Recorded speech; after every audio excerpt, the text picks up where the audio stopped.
E a redução dos salários de parlamentares também está em discussão aqui no estado. Entidades da indústria e do comércio apoiam a iniciativa. Na Assembleia Legislativa de Santa Catarina, tramitam uma moção e um projeto de lei complementar de autoria do deputado Bruno Souza, do Partido Novo, para reduzir gastos do Estado quanto ao pagamento de servidores públicos, além de parlamentares e funcionários da Alesc. O primeiro documento é um apelo ao presidente da Casa para reduzir salários dos deputados e funcionários da Assembleia em faixas escalonadas, de 25% a 50% sobre o valor dos vencimentos. A moção sugere a edição de um projeto para limitar também as verbas de gabinete para este ano, diminuindo a cota em 50%. Cada deputado recebe por mês mais de R$41 mil de verba de gabinete. São quase 500 mil por ano para cada parlamentar. E o salário é de mais de R$25 mil.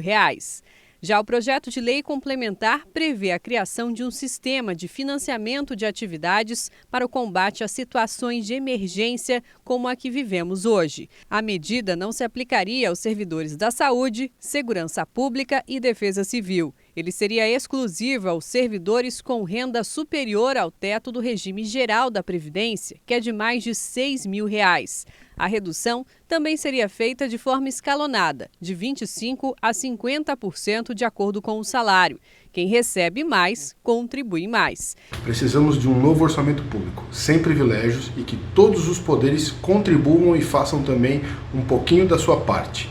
Hoje, quem está fazendo e cortando na carne e sentindo na pele é a iniciativa privada. Faço aqui um apelo para que os três poderes constituídos do nosso país tenham também a possibilidade de drasticamente reduzir as suas despesas. Um levantamento do Sebrae apontou que 74% das micro e pequenas empresas registraram perdas só nos primeiros 10 dias do decreto de isolamento social. O prejuízo para o setor foi de mais de R$4 bilhões. 19% dos empresários catarinenses demitiram ao menos 2 funcionários nesse período. Enquanto a roda da economia está assim parada, entidades reforçam o pedido para que os poderes também ajudem na contenção de gastos da máquina pública. É inaceitável que municípios e governo de estado não deem exemplo também cortando seus custos. É preciso que sejam revistos os benefícios, é preciso que seja rediscutida uma reforma da Previdência profunda para que também o governo do estado e os municípios deem exemplo. O privado se privou de muita coisa. E o público se privou do quê? De quase nada. Precisamos sim de exemplos contundentes do poder público. Precisamos que o poder público também corte na própria carne, como nós, empreendedores, cortamos. E a gente fala não só sobre Santa Catarina, eu volto a conversar com o Paulo Alceu, porque Paulo Alceu a gente segue com aquele sentimento, inclusive como você fala em vários comentários, de que Brasília continua vivendo naquela bolha empresarial, imperial, digamos assim, de costas para o nosso país, e não é o momento para isso, e nunca é, diga-se de passagem, Paulo? É verdade, Odiane, não é o momento para isso, é o momento de todos unirmos forças e tendo um objetivo só. Aquele telefonema no comentário anterior foi exatamente em função desse assunto. O telefonema dizia o seguinte, que a Câmara de Vereadores de São José, essa informação que estavam me passando, a Câmara de Vereadores de São José, ela decidiu hoje por unanimidade, numa reunião que foi efetuada, uma conferência online, decidiu por unanimidade cortar em 20% o salário dos vereadores. Eu estou tendo retorno aqui no ouvido, se der para cortar, porque senão eu estou me ouvindo aqui, está cortando em 20% dos salários. Ou seja, tomou uma decisão, teve uma postura e esse dinheiro vai ser enviado diretamente para a conta da Defesa Civil, para a compra de alimentos e também para a compra de material de proteção individual. Parabéns à Câmara de São José, que seja exemplo para outras em todo o nosso estado. Agora, hoje teve uma decisão muito importante, uma postura de grandeza, uma postura de foco, uma postura dentro do que nós sempre estamos falando aqui, quase que diariamente. A postura partiu da Assembleia Legislativa, do Tribunal de Justiça, do Tribunal de Contas do Estado e do Ministério do Tribunal de Contas do Estado, do Tribunal de Justiça e do Ministério Público do Estado.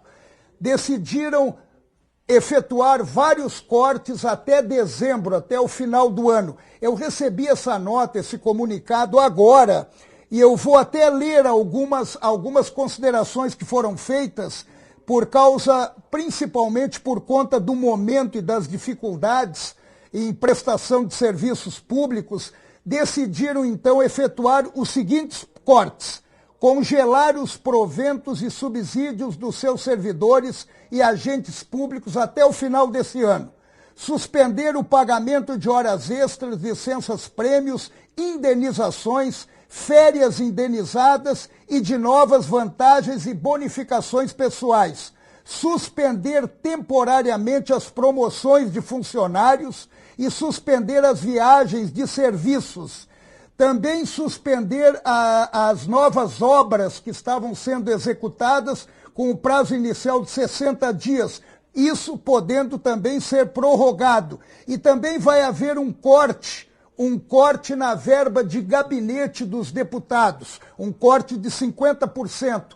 Essas são algumas das medidas que foram assinadas pelo presidente da Assembleia, Júlio Garcia, pelo desembargador Ricardo Ressler, pelo conselheiro Adercélio de Moraes Ferreira Júnior e por Fernando Comim, que é o procurador do Ministério Público. É uma demonstração de que estão também dentro do que se espera dos poderes, efetuando cortes e mudando um pouco essa filosofia de privilégios, essa filosofia de benesses no poder público, destoando completamente do cotidiano do trabalhador brasileiro.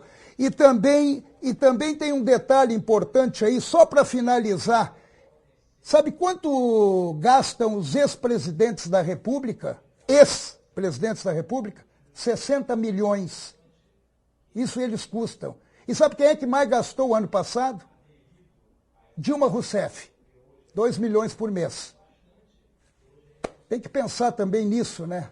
Não dá. É muito dinheiro para esse. E outra coisa, e o governo do Estado? Assembleia, Tribunal de Justiça, Tribunal de Contas, Ministério Público, já fizeram a sua parte. Agora é a vez do Executivo. Governador Moisés,